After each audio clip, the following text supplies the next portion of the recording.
Hey guys, Martin here. Another We're Still Here. This one also pre-recorded, filmed a couple of weeks before my trip to Europe, which will have happened. I'll have been there for a week now by the time you see this. I'll be, where will I be?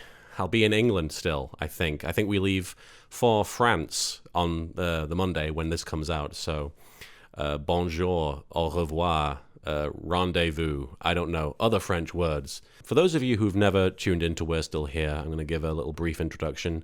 It's a series about my experiences with depression. And obviously, it's not for everybody. If you don't have depression, for one, you may not relate to it as easily as somebody who has that depression. But I feel personally that it helps, even if you're just having a down day, to get stuff off your chest, or even to listen to somebody else who's also going through a bad time. Because honestly, I feel like times that are bad, if you're going through a down period, it's even worse if you think you're alone. It's even worse if you think, that you're literally the only person on the face of this blue ball flying through space that is having this experience. So that's one of the reasons I'm doing this. But the main reason is because when I was in group therapy, it helped me to hear from other people these thoughts and these feelings and these words, these exact phrases that I'd been feeling within me coming from other people. That was the thing that really blew my mind about therapy, was that was, it was like hearing my own thoughts coming out of other people's mouths. And so that was just, it made me feel like this was something that if other people were going through this exact same experience and they're still around and they're still fighting, I have a chance. And so even if that's not what you get out of this, that's the reason why I started doing this. And I hope it does help a little bit. And if if the only reason you're watching this is because you just want to catch up with me, that's really cool too. If you just want to see how I'm doing, I appreciate that. Thank you for the support. But if you're also going through something and you just need somebody to listen to you, I recommend doing one of these vlogs, or just writing it down in a journal. It really helps. It really helps. Just getting stuff off your chest, it lightens the load, and it's quite a load that we're carrying. This time I wanted to discuss how difficult it is for me to connect with people. This has been something I've struggled with my entire life. And not always because of depression, obviously. Depression is something that's only recently started to affect me directly and as strongly as it has. But I've had difficulty connecting with people my entire life. I don't think I have much in common with people. I don't think I have, and who knows if that's true, but I just don't think I have, in me what people want there to be. I have these experiences at conventions, and this isn't something that's recent. This is something that I've experienced ever since I started doing conventions in 2009. When people start talking to me, there's a light in their eyes. There's like they have this big idea of what it's going to be like to talk to Martin, to talk to LittleKuriboh. I don't know who they expect to talk to, but there's this light that, they come up to me with these shining eyes and they're like, oh man, this is so cool. It's good to meet you. Dude, this is really cool. This is a big deal. And I'm like, oh, that's awesome, man. Ah, cool. And then I start talking, and slowly but surely the light starts to fade from their eyes. And it's not always because, it's disappointing to them. Sometimes it's just because, well, as soon as you start talking to this person that you've, I don't know, watched their stuff or admired their content, whatever, if you meet somebody you respect, you're excited. But as soon as they open their mouths and say a word to you, they become not this idea, they become a human being. And when I see that happen, I can't help but feel bad, because I know for a fact, in my heart, that I can't live up to anything that people think of me. I can't I'm not, there are people who come to me and are like, Martin, you're a genius. And I'm like, no, I'm not. If I'm a genius, I'm the dumbest genius in the world, people have expectations, and this is true of everybody. This is true of you and I. I meet people and I have expectations all the time. You meet people and I'm sure, just like even like a student at your school or a coworker or just somebody like working in a restaurant, you meet people and you have expectations of them. And I always feel like I'm letting people down on the whole expectation front. If people expect me to be funny and I struggle to be funny, I'm not good at that. And I don't care what anybody says. I'm not a naturally funny person. I'm not a naturally charismatic person. I'm just me. I'm a very simple guy. And when people meet me and realize that, it's a letdown. And I know, I can see it. I see it happen all the time. So, but even when I was younger, I would struggle to have any kind of connection with people because I wasn't into the same things as they were, or I just wanted to talk about video games and everybody wanted to talk about sports or TV shows that I hadn't seen. And then when I'd eventually catch up with those shows, they'll have moved on to a different show. Or, even in class, I would struggle because I'm not the smartest person in the world, but everybody else seemed to be, perfectly able to manage and learn the stuff, and I would be completely lost.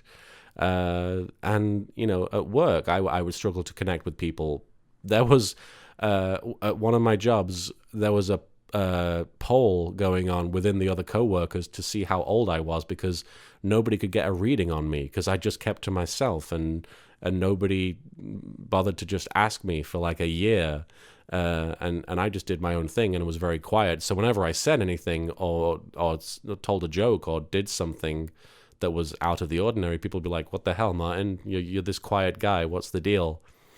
And so I just didn't gravitate towards people my whole life because I was like, it's not going to go well. It's going to be another instance of me trying hard to connect with somebody and struggling and ultimately failing, and that's not something I want to go through over and over and over again, which you have to if you want to be a social person. It's been even worse since moving to America, I won't lie. A lot of, especially the crowd that I'm in, because I'm in the acting crowd. I'm not, when I say that, I'm not like, oh, I'm in the acting crowd, I'm a well-respected actor and look at the circles that I move in. No, I just mean that the people I know are voice actors or they are just actors, because that's just the people I know from having moved here. Doing the voiceover thing. So a lot of the people I know are professional actors and they have a brand, which is them, that they are their own brand. And so everybody is acting a very specific way to where they're trying to make sure you see them through a lens, essentially, all the time. And as a result, being social and networking is something that's integral to what they do professionally, but also in their day-to-day lives, because in order to make these connections, you have to, rub up to the right people. And in order to rub up to the right people, you have to behave a certain way. And that's the only way to get the work sometimes.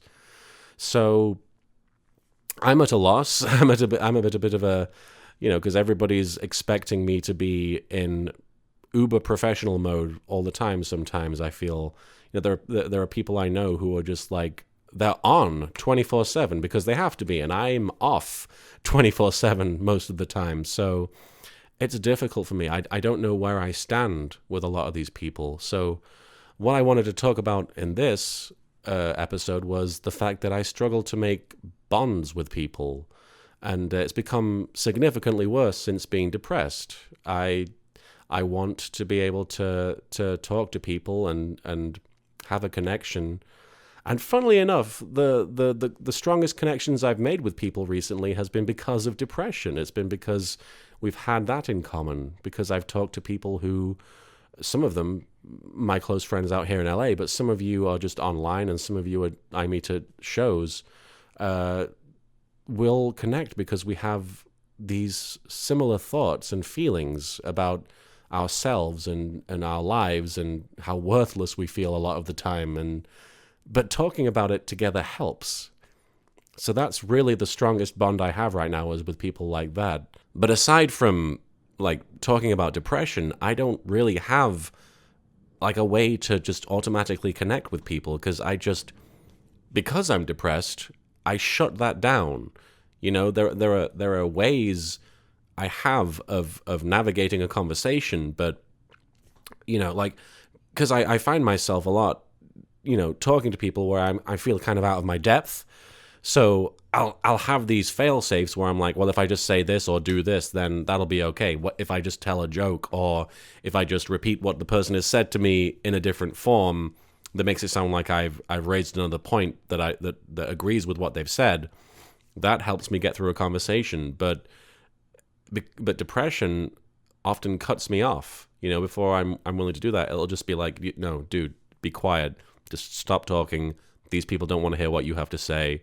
Just leave it and just move on. And so I'll just shut down, and I'll be like, okay, the conversation's over now. And then I won't have that, and the people will just sort of be like, oh, Martin, he's the guy who just doesn't talk a lot. And he's the guy who's there at parties or at gatherings or at, meals, who just sort of just goes off in the corner and does his thing, or eats his food and doesn't really say anything, So, there are times when depression takes away my ability to even just bond with people. And so I've gone from being a person who, I used to have friends who I would see and talk to every day of my life. And now I have friends who, if I see them, I don't really feel like I know them, and I can't talk to them half the time when I want to. And I don't see them that often. And I just feel like my world has become very quiet. And that's kind of upsetting. And my friends are really important to me, but I just don't feel like I can reach out and tell them that, or do anything to make them feel like they're even my friend sometimes. Because I'm not even a friend to myself, so I'm struggling to be a friend to other people. But that's what I wanted to talk about. I'm struggling to connect with people. I'm struggling to make those bonds that I used to struggle to make back in the day as well, but it wasn't as difficult as it was now. I feel like it was on, if there was a game difficulty, it used to be on medium, and now it's on insane. It's certainly extremely difficult to make those bonds and to maintain those bonds. And so if you listen to this and you're one of my friends or somebody I used to communicate with on a frequent basis, it's my bad. It's on me. I don't really have an excuse, because depression isn't an excuse. It's just a thing. I really do care about my friends. I just don't know how to show it. But that's that. That's this week. I hope this helped even a little. I don't know how it would, but thanks for listening.